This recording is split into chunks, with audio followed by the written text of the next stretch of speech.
Hello friends, good morning, good afternoon, good evening. So this is about the Karnataka domicile certificate, the criteria which is for eligibility and the documents which are required, as well as how to apply. So all that I am going to cover in this particular video. So to obtain a Karnataka domicile certificate 2024 KSET 2025, right, you will have to meet the specific eligibility criteria. So if I have to tell for the domicile certificate, first criteria is about the residential duration, right? So you or your parents must be living in Karnataka for at least 7 years, right, before applying for this certificate. So this is the minimum criteria as per the class A, if you see in the KSET brochure.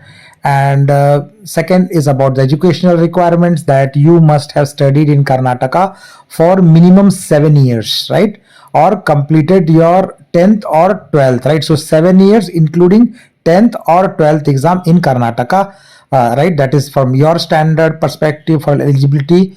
And now if you are trying to meet through parents origin, so based on the parents of the students who are belonging to Karnataka, if your parents are Karnataka state government employees, or they belong to specific category like defense personnel, ex defense personnel, CAPF, ex CAPF, then also your parents are eligible for Karnataka domicile certificate, because of which you will also get the Karnataka domicile certificate. So first is based on your education, your residence, and next one is based on your parents eligibility you also meet.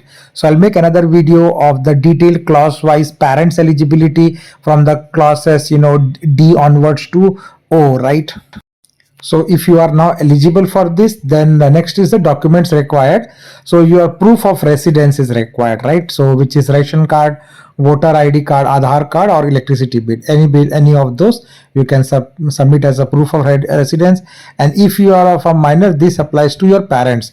If your age is less than 18, then certificate should be that residence should be in the name of the parents, right? Which can be ration card, voter ID, Aadhaar card, etc.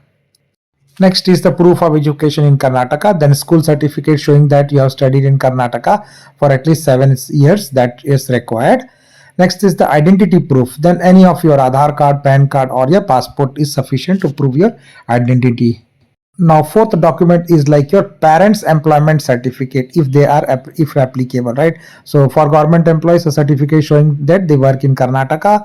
For a private employee, it again is a company certificate they can provide. Fifth is the affidavit, a sworn affidavit stating that your residential status in Karnataka. So you have to get affidavit from the court also that you are staying in Karnataka. And the last one which is required is the birth certificate to verify your date and place of birth. So that could be your passport, again, a class 12th or any of the birth certificates you can supply. Now the next question is how to apply. So online application process and offline application both are there.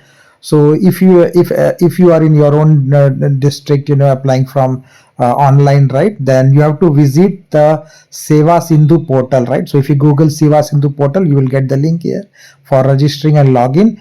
And once you register with your login, maybe with your email ID, phone number, you will be able to then select your domicile certificate service, which is there on the main portal, Seva Sindhu portal.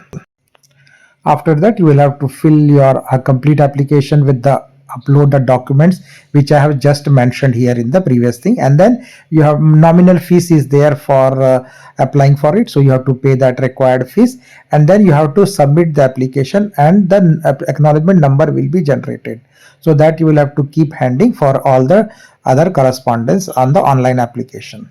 Now there is also another method of the offline application which you can do for applying the process, right? So for offline application, that means you have to do it in physical.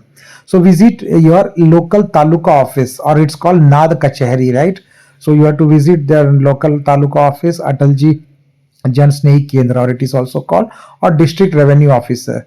Anyone you can visit there in your local area, and then you will have to collect out and fill the domicile certificate form. You have to ask there the small fees they will be taking, and then attach all the documents which I have mentioned earlier in this video, and and then submit to the local officer there, right, with the form. And you will get the acknowledgement number, which you will have to keep for all the future references, right? Now the processing time, typically it will take not less than 1 week, at least 1 to 2 weeks, and you can maximum it can be 3 weeks, right? So you have to apply in time so that you get your complete verification done and the certification is issued to you. So 2 weeks is the minimum time you should expect, and up to 3 weeks you can expect, right? So accordingly plan your certificate. Now the last part is the validity. So domicile certificate is generally valid for lifetime, but it is recommended to check the KSET authorities if they are having specific requirement, but you will get it for the lifetime. So you can, even if you apply for the second year KSET, the same will be valid and you can use it for future or the post graduation purpose also. So that's all. Thanks for watching, and please do subscribe channel to get similar updates across KSET exam. Take care and bye.